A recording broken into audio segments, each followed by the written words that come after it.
Bernard, we can sit here and say it needs to be a structured game, or that Ulster need to turn it into a structured game in order to emerge victorious. If you were coaching Ulster, how do you actually go about that? Like, what are you saying to players, or how are you approaching a game tactically that will maybe allow for it to be more organised and for it to be less chaotic? It's kind of going against what they'll have to do is kind of go against Dan's natural instinct, which is to attack. But I just think the problem with teams who go on a full frontal attack against Clermont is that they find when there's turnovers, they're not set defensively, and that's where the individual brilliance that Clermont have, and athleticism they have hurts you. So I think from a McFarland point of view, and also when you kick badly, they come back at you and punish you. So it'll be just being really tight around how they kick, where they kick, and when they kick, and who kicks. Because in fairness, being a really good part of the way the game's evolved is that effectively everyone has a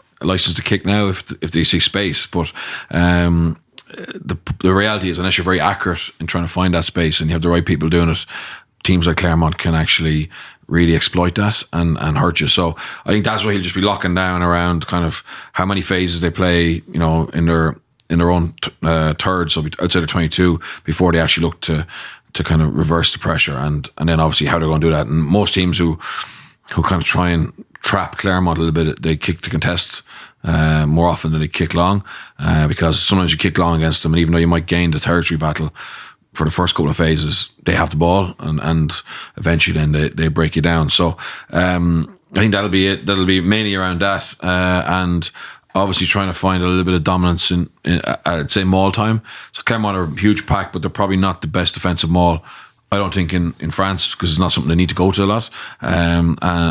They play away from the line out quite a bit. So I think they're two areas that Dan will look to really make sure that they're nice and tight on that.